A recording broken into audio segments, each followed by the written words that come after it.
Break के बाद स्वागत है आप सभी का। आम लोगों तक प्रशासन की पहुंच बनाने के लिए राजस्थान सरकार ने प्रशासन शहरों के संग अभियान चलाया, लेकिन इसमें भी बड़ी धांधली की खबर आई है। आरोप लगा है चिकित्सा मंत्री परसादी लाल मीणा के करीबी कांग्रेस के दिग्गज नेता दिनेश चंद्र मिश्र पर। उन पर फर्जी तरीके से पट्टा हासिल करने के आरोप हैं। दिनेश मिश्र लालसोच की मौजूदा चेयरमैन रक्षा मिश्रा के पति हैं। आरोप है उन्होंने गलत तरीके से जमीन का पट्टा हासिल किया। इसके विरोध में लालसोच नगर पालिका के बाहर पिछले 8 दिनों से स्थानीय लोग धरने पर हैं। राज्यसभा सांसद डॉक्टर किरोड़ी लाल मीणा ने भी मोर्चा संभाला हुआ है। उन्होंने कांग्रेस नेता पर गंभीर आरोप लगाते हुए कहा कि कांग्रेस के नेता ने अपनी पत्नी के चेयरमैन होने का फायदा उठाया और सार्वजनिक संपत्ति का पट्टा हासिल किया। सरकार को ये प्रकरण सुनना पड़ेगा, क्योंकि चेयरमैन के पति ने बेईमानी की, सार्वजनिक जमीन का पट्टा लिया है। जमीन का पट्टा निरस्त करना पड़ेगा और दोषियों को गिरफ्तार करना पड़ेगा, मुकदमा दर्ज करेगा। और अब जान लीजिए कि ये मामला है क्या जिसे लेकर चिकित्सा मंत्री के करीबी नेता पर आरोप लग रहे हैं। लालसोट में अशोक शर्मा स्कूल के पास एक भूखंड का पट्टा दिनेश मिश्र के नाम से जारी हुआ। दिनेश मिश्र लालसोट की मौजूदा चेयरमैन रक्षा मिश्रा के पति हैं। दिनेश को चिकित्सा मंत्री परसादी लाल मीणा का करीबी माना जाता है। दिनेश पर फर्जी तरीके से पट्टा हासिल करने के आरोप हैं। मास्टर प्लान में इस भूखंड को सुविधाओं के लिए आरक्षित रखने का आरोप है। पार्षद चिराग जोशी का आरोप है कि ईओ और कर्मचारियों ने मिलकर फर्जी तरीके से पट्टा जारी किया। वहीं दिनेश मिश्र कहते हैं कि जो पट्टा जारी हुआ वो पूरी तरह से सही है। नगरपालिका प्रशासन का कहना है 7 दिन बाद पट्टे की नकल दे दी जाएगी। शहरों के संग अभियान में 69A के तहत 28/3/2022 को एक पट्टा 397 नंबर जारी किया था, जिसका कई सालों से कोर्ट में मुकदमा चल रहा था। वो भी पट्टा धारक के खिलाफ आया था और उक्त भूमि मास्टर प्लान 2010-2031 प्रारूप में सुविधाओं में भी आरक्षित है। इसके लिए यह नियमों के विरुद्ध पट्टा जारी किया है। इसकी उचित जांच कर दंडात्मक कार्रवाई करे। नगरपालिका के द्वारा जो पट्टा दिया गया मेरे नाम दिनेश मिश्रा के नाम से, ये मेरे पिताजी की ज़मीन है और इसका जो एक्विजिशन हुआ था वो गलत हुआ था, जिसके बाद हमको उस टाइम के प्रशासक ने नजराने पर जमा कर दिया था। उस नजराने को लेके कुछ लोग, गांव के कुछ लोग जो एडीएम के यहाँ गए थे, एडीएम ने उसको रद्द भी कर दिया था। लेकिन फिर हम कमिश्नर गए तो कमिश्नर को एडीएम का अधिकार नहीं मानते हुए उस आदेश को रद्द कर दिया। उसके बाद सिंगल बेंच में गए। सिंगल बेंच ने कहा कि यहाँ एमएम कोर्ट लालसोट में जाए। डबल बेंच में गए तो डबल बेंच में ये लोग, हमारे विरोधी लोग, डबल बेंच वालों ने कहा लालसोट जाएँ। लालसोट के अंदर जो फैसला हुआ है उसने 27 में से 23 पॉइंट हमारे पक्ष में किए। इसमें चेयरमैन साहब की 397 खसरे में जो अशोक स्कूल के बराबर उनकी खुद की स्वयं की खातेदारी भूमि थी, उसको नगरपालिका पंचायत के समय अवाप्त हुई थी, तो उसका जो इनका नजराना जमा था, जो समझायत पंचायत के इनके बीच में जो समझौता उसका पट्टा जारी किया नियमानुसार, उसको बारे में लेकर के ये ज्ञापन देखे गए। तो ये जो भी आरोप लगा ये बिल्कुल गलत है। इसमें क्योंकि मेरे पास समस्त दस्तावेजों के आधार पे पेपर में आपत्ति निकाल के नजराने की रसीद, पंचायत का समझौता, सब फाइल कंप्लीट करके उनका स्वयं का शपथ पत्र है कि आज तारीख में कोई भी मामला कोर्ट में विचाराधीन नहीं है। उन सबको दस्तावेजों को देखते हुए पट्टा जारी किया। राजधानी जयपुर में आज प्रदेश भर के युवा बेरोजगार शहीद स्मारक पर एकत्रित होकर प्रदर्शन कर रहे हैं। युवा बेरोजगार लंबित भर्तियों को पूरा करने, नई भर्तियां निकालने, युवा बेरोजगार आयोग बनाने जैसी कई मांगों को लेकर प्रदर्शन कर रहे हैं। बेरोजगार युवाओं ने सीएम निवास कूच की चेतावनी भी दी है। इनका कहना है सरकार हमारी सुनवाई नहीं करती, हमारी मांगों पर कोई ठोस निर्णय नहीं लेती तो हम उग्र आंदोलन करेंगे। 2023 की ताल ठोक दी है सरकार ने, मांग नहीं मानी तो युवाओं के पास ताल इस जीत की चाबी रहेगी। हम उगाड़ फेंकेंगे। हम चिंतन शिविर करना भी जानते हैं, घर घर जाके प्रचार करना भी जानते हैं, लेकिन समझौते की मांगे हैं। या पेपर लीक राजस्थान बन गया, हर भर्ती का पेपर लीक हो रहा है, कभी नई भर्तियां नहीं निकाली जा रही, लंबित भर्तियां नहीं हो पा रही, आज बेरोजगार हो रहा है, दुर्घटना में बेरोजगार मारे जा रहे हैं। तो आज युवा बेरोजगारों के बारे में चिंतन क्यों नहीं किया जा रहा? जो वादे कर रहे हैं लखनऊ समझौते की जो लिखित समय वो मांगे क्यों नहीं हो पा रही? तो आज मैं ये चाहता हूँ कि उपेंद्र यादव को मत बुलाइए, लेकिन हर भर्ती के बेरोजगार को बुलाकर उनसे बात कर कर उनकी समस्याओं को निस्तार करो। तो 10,000 पदों के लिए मांग लेके आए, जो कि बीडी कल्ला जी और मुख्यमंत्री जी ने हमें आश्वासन दिया था कि हमें विशेष शिक्षकों के लिए एक बड़ी भर्ती करेंगे, उनके लिए अलग से नियम बनाएंगे। हमारे परीक्षा सेंटर पर रीट का पेपर लेट आया था, उसका हम विरोध किया। विरोध करने पर हमें मुकदमे झेलने पड़े। सरकार ने आश्वासन दिया था मुकदमा वापस लेने का, अभी तक कोई कार्रवाई नहीं की, न हमारे मुकदमे वापस हुए। अपने वादे से सरकार मुकर रही है। रीट 2018 के पद अभी भी खाली पड़े हैं, उसके बाद रीट 2021 आई, वो भी पेपर लीक के कारण रद्द हो गई है। अब हम अभी भी इंतजार कर रहे हैं, हमें 2018 के प्रत्येक पद भरे जाए ताकि हमारे साथ न्याय हो। हम पिछले 5 साल से तैयारी कर रहे हैं, कोचिंग का पैसा दे रहे हैं, रूम का किराया दे रहे हैं, और पेपर लीक के कारण भर्तियां रद्द हो रही है। टेक्निकल हेल्पर की 1500 पदों पर भर्ती चल रही है। वर्तमान में 1500 पद बहुत कम है, तो सरकार से हमारी मांग है कि 1500 पद को बढ़ा करके 6000 पद करने की मांग है हमारी। हम सरकार से उम्मीद है कि हमें 6000 पद की बढ़ोतरी की मांग होगी पूरी। जबकि कृषि व्याख्यात भर्ती 2018 जो निकली थी उसमें कृषि के सभी संकाय को अलाउ किया गया था। अब अगर इसमें इन्हें 3 ही विषयों को रखते हैं तो 280 पोस्टें, तो मुश्किल से 50 कैंडिडेट इनको मिलेंगे। हमारी मांग यह है कि कृषि व्याख्यात भर्ती 2022 में कृषि संकाय के सभी विषयों को। राज्यसभा चुनाव को लेकर विधानसभा में उपनेता प्रतिपक्ष राजेंद्र राठौड़ ने बड़ा दावा किया। उन्होंने कहा, राज्य सरकार में फूट को लेकर बीजेपी प्रदेश की दूसरी सीट भी जीतने की कोशिश करेगी। उन्होंने कहा, बीटीपी और निर्दलीय विधायकों की मदद से बीजेपी ऐसा कर सकती है। कांग्रेस के अंतर्द्वंद के कारण से हम अपनी रणनीति समय पर प्रकट करेंगे, पर यह बिल्कुल साफ दिखाई दे रहा है कि इस बार भारतीय जनता पार्टी 2 सीटें जीत सकती है, क्योंकि कांग्रेस का अंतर्द्वंद और निर्दलीय, जिनको बड़ा प्रलोभन दिया गया था जब 5 सितारा होटल में कांग्रेस की सरकार कैद हुई थी, और विशेष तौर पर बीटीपी के, सीपीएम के और वो सब लोग जिन्हें बहुत बड़ी आशा थी कि सरकार में उनको हिस्सा मिलेगा, उनकी जब ये आशाएं टूट गई है तो उसका परिणाम और उसका दुष्परिणाम राज्यसभा के चुनाव में। सीपीएम ने गहलोत सरकार को किसान विरोधी करार दिया। सीपीएम के राज्य सचिव अमरा राम ने आरोप लगाया कि गहलोत सरकार ने किसानों के साथ जो भी वादे किए थे उसे पूरा नहीं कर पाई। अमरा राम ने किसान कर्ज माफी पर सरकार पर निशाना साधा। सरकार ने जो वायदा किया था कि सभी किसानों का संपूर्ण कर्जा 10 दिन में माफ हो जाएगा, अभी 3.5 साल पूरे कर लिए, लेकिन उसकी चर्चा सरकार नहीं करती है। अभी चिट्ठी लिखते हैं हमारे मुख्यमंत्री कि मोदी अगर देगा तो हम कर्जा माफ़ कर देंगे। आज राजस्थान का 60% लोग एक तरफ पीने के पानी की मुफ्त की घोषणा करते हैं, जबकि एक परिवार 2000 से लेकर 3000 रुपये टैंकर के दे रहा है। इस गर्मी में जिस तरह की भयंकर कटौती ग्रामीण क्षेत्र में हुई है, शायद राजस्थान के इतिहास में इससे पहले इस गर्मी में इस तरह की कटौती नहीं हुई। धौलपुर के सांसद के विरोध का वीडियो सोशल मीडिया पर वायरल है। विरोध प्रदर्शन को भारतीय किसान यूनियन का विरोध बताया जा रहा है। दावे के मुताबिक ईआरसीपी को राष्ट्रीय परियोजना का दर्जा दिलाने की मांग को लेकर यह प्रदर्शन हुआ। दावा किया जा रहा है कि धौलपुर सांसद मनोज राजौरिया की कार पर चढ़कर विरोध किया गया। बताया जा रहा है कि सोमवार को जब सांसद करौली हिंडौन रोड पर जयपुर की ओर बताया जा रहा है कि इस तस्वीर के दिन सांसद करौली हिंडौन रोड पर जयपुर की ओर जा रहे थे। इस दौरान कटकड़ मोड़ पर अचानक भारतीय किसान यूनियन प्रदेश अध्यक्ष विक्रम मीणा अपने समर्थकों के साथ आए। सांसद की कार रोककर विरोध जताया। हालांकि न्यूज 18 राजस्थान वीडियो की पुष्टि नहीं करता है।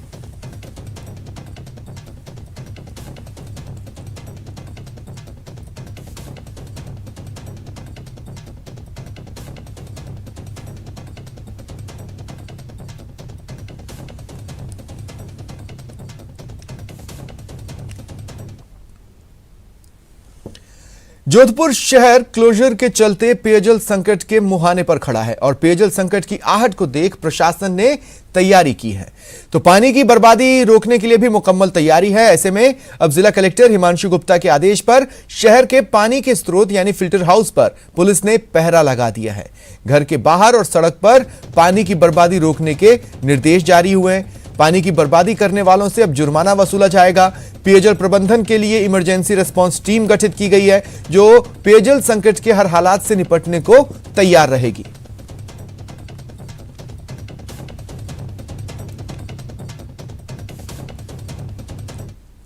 अभी पानी का क्लोजर लिया हुआ है, तो उच्च अधिकारियों के निर्देशन से यहाँ सतत निगरानी की जा रही है और सुरक्षा के लिए यहाँ जवान तैनात किए गए हैं। बाकी एकदम शांति है, ऐसी कोई समस्या भी यहाँ है नहीं। बात करते हैं प्रदेश में बदले मौसम के मिजाज की। प्रदेश में पश्चिमी विक्षोभ सक्रिय होने के चलते मौसम का मिजाज बदला है। इसके चलते तापमान में गिरावट आई है। प्रदेश के कई जिलों में बारिश के साथ ओले गिरने की संभावना है। आज मौसम सुहाना रहने की संभावना भी है। बदले मौसम का असर जयपुर, भरतपुर, अजमेर, कोटा और उदयपुर संभाग पर दिखेगा। इस दौरान कहीं तेज बारिश, कहीं ओलावृष्टि की मौसम विभाग ने संभावना जताई है। पश्चिमी राजस्थान में 2 दिन के लिए गर्मी से राहत की उम्मीद है। 24 मई को जयपुर, भरतपुर और कोटा संभाग के जिलों में बारिश की संभावना है। बीकानेर और जोधपुर संभाग के जिलों में भी तेज आंधी और बारिश की संभावना जताई गई है। लेकिन 25 से फिर पूरे प्रदेश में भीषण गर्मी का दौर शुरू होगा।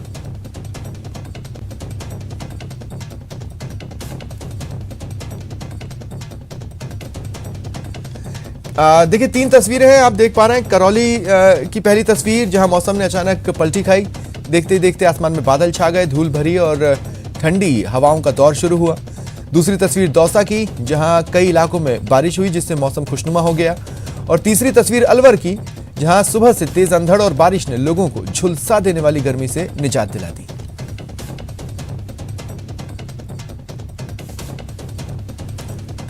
और देखिए कुछ और तस्वीरें आप अपने टीवी स्क्रीन पर देख पा रहे हैं। लोगों को भीषण गर्मी से कई जगहों पर राहत मिली है। प्रदेश के कई हिस्सों में बारिश हुई है। कई जगहों पर आंधी के साथ तेज हवाएं भी चली। जयपुर समेत कई इलाकों में गर्मी के कहर से लोगों को राहत मिली। कई जगहों पर शाम तक बारिश और आंधी के आसार हैं। इधर श्रीगंगानगर में देर रात चली तेज धूल भरी आंधी से मौसम का मिजाज पलटा और सुबह से ही तेज ठंडी हवाएं चल रही हैं। श्रीगंगानगर वासियों को तेज गर्मी से थोड़ी राहत जरूर मिली है। और भरतपुर में भी मौसम बदला, धूल भरी आंधी चली, हल्की बारिश भी हुई जिससे लोगों को गर्मी से राहत मिली।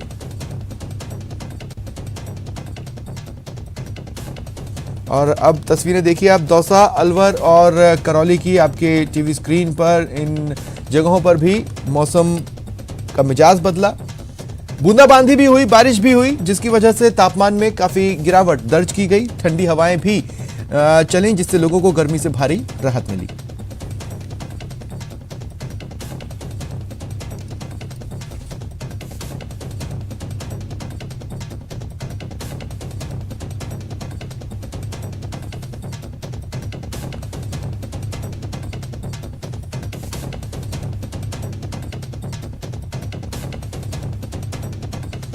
और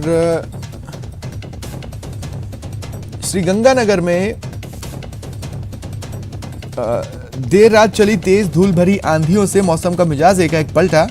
तेज अंधड़ की वजह से श्रीगंगानगर जिला मुख्यालय समेत जिले के विभिन्न स्थानों पर देर रात बिजली आपूर्ति बाधित रही। तेज अंधड़ की वजह से कई जगह होर्डिंग गिर गए, फट गए। श्रीगंगानगर वासियों को गर्मी से थोड़ी राहत जरूर मिली।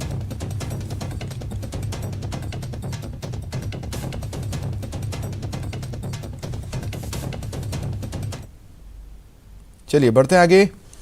भरतपुर शहर के केंद्रीय विद्यालय के पास रखे सरस डेयरी बूथ में असामाजिक तत्वों ने आग लगा दी। वहां हजारों रुपए का सामान जलकर राख हो गया।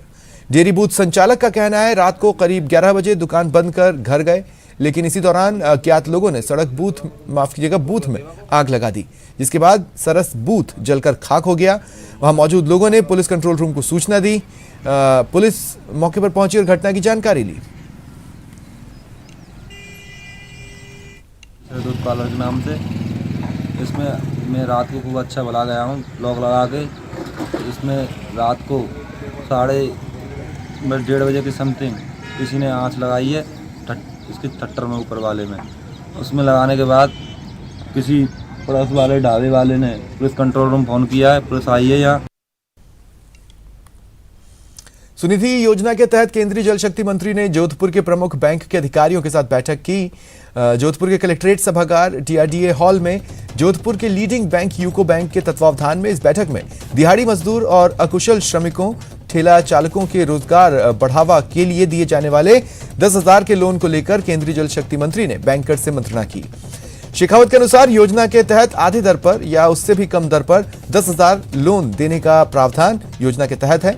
साथ ही प्रभावपूर्ण और लोन चुकता करने के बाद यह राशि 10 से बढ़ाकर 20,000 करने का प्रावधान भी है, लेकिन बैंक कर्मियों की रुचि कम होने की वजह से योजना कारगर साबित नहीं हो पा रही है। इस तरह का संज्ञान में आया है कि 10% से लेकर 20% तक रोजाना का ब्याज ऐसा गरीब आदमी अपनी मजबूरीवश देने को मजबूर होता है। माननीय प्रधानमंत्री जी ने ऐसे लोगों के जीवन में परिवर्तन लाने के लक्ष्य के साथ में स्वनिधि योजना प्रारंभ की थी। स्वनिधि योजना में ऐसे सारे स्वरोजगारी बंधुओं को 10,000 रुपये तक का लगभग इंटरेस्ट फ्री लोन जो है वो समय पर अगर रीपेमेंट करते तो लगभग इंटरेस्ट फ्री लोन जो है वो सरकार बैंकर्स के माध्यम से देती है। 10,000 रुपये का लोन यदि वो टाइमली रीपे कर देता है तो उसको 20,000 का, और 20,000 का टाइमली रीपेमेंट करने पर 50,000 तक का इसका लोन मिलता है। और अब आपको दिखाते हैं पानी के लिए चलने वाले संघर्ष की आंखों देखी। मामला है पानी के लिए जूझते दौसा का। नांगल बैरसी गांव में एक हैंडपंप से 800 लोग अपनी प्यास बुझाने को मजबूर हैं। पानी के लिए संघर्ष शाम होते ही शुरू हो जाता है।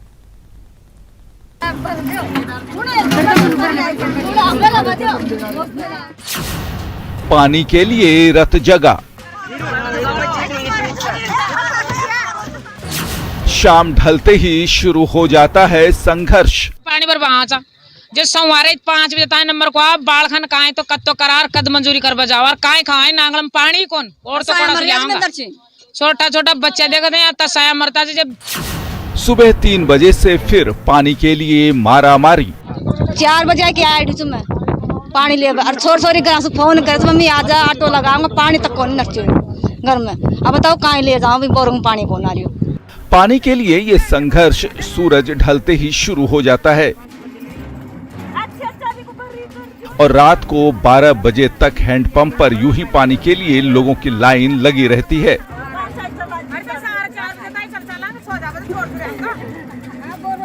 लेकिन ये संघर्ष सिर्फ 3 घंटे के बाद ही फिर से शुरू हो जाता है। ये कहानी है पानी के लिए तरसते दौसा के नांगल बैरसी गांव की। मात्र केवल एक बर्मा है पानी पीने का और कुछ नहीं है। जो है पीएचडी का कुआं खुदा हुआ है, गवर्नमेंट जनता के लिए बनाई हुई थी। तो केवल यहाँ पे 800 वोटर है यहाँ पे एससी के। यहाँ पे आज तक पानी नहीं हुआ, वो पानी जा रहे वहाँ पे जा रहा पूरा। दौसा जिला मुख्यालय से महज 10 किलोमीटर की दूरी पर है नांगल बैरसी गांव। नांगल बैरसी गांव की बैरवा बस्ती के निवासियों के लिए ये रोजाना का संघर्ष है। दिन भर मजदूरी कर घर लौटने वाले पुरुष और महिलाओं के लिए फिर से शुरू होती है एक कठिन चुनौती, यानी पानी भरने की चुनौती। अच्छा माँ का पानी कोई नांगल में तसा मरा था मैं छोटा बच्चा ने छोड़ रहा था कद जार कर खावा अच्छे बजे खाया था। अब ये देख लो कहाँ टाइम को। इस बस्ती के अधिकांश पुरुष और महिला सुबह 8 बजे से शाम 5 बजे तक मजदूरी करने दौसा जाते हैं, लेकिन घर लौटते चिंता सताने लगती है पानी की। तो मजदूरी से लौटकर फिर हैंडपंप की ओर दौड़ते हैं पानी के लिए लाइन लगाने। ये डेली का काम है सर। सुबह 6 बजे उठता हूँ मैं और शाम को आता हूँ 6-7 बजे काम करके आता हूँ, लेट तक आता हूँ। और आज तो यही सोच लग जाता है पानी भरने का। सुबह जाते हैं तो भी पानी भरने का। सुबह 5 बजे आ जाता हूँ, यहाँ 5 बजे आता हूँ तो 8 बजे तक नंबर आता है। पानी के लिए मारामारी सिर्फ इस गांव की हो ऐसा भी नहीं है। पानी की एक एक बूंद के लिए दौसा जिले की जनता मोहताज है। दौसा शहर में 7 से 8 दिन में एक बार पानी की सप्लाई होती है, तो ग्रामीण इलाकों का हाल और भी बदतर है। Ashish Sharma, news 18 network, Dausa. और पानी के लिए प्रदर्शन हुआ दौसा में। महिलाओं ने आज मटके फोड़कर अपना आक्रोश जाहिर किया सरकार के खिलाफ। इस दौरान जमकर महिलाओं ने नारेबाजी की। जलदाय विभाग पर लापरवाही का भी आरोप लगाया। रामगढ़ में पिछले 7 दिन से पानी नहीं मिल रहा है। इससे आक्रोशित महिलाएं आज जलदाय विभाग के ऑफिस पहुंची और जमकर प्रदर्शन किया।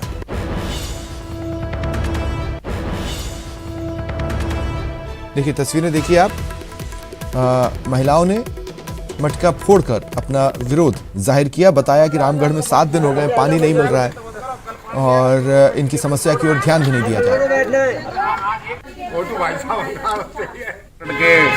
दर्जनों लोग यहाँ पहुँचे हैं और पानी की बड़ी विकट समस्या है और पंप चालक आपस में लड़ाई झगड़े के चक्कर में आम जनता बड़ी परेशान है। मैं ईएन साहब से मिला हूँ और 2 दिन के लिए मैंने ईएन साहब से कहा है कि फिलहाल इतना ही। नमस्कार।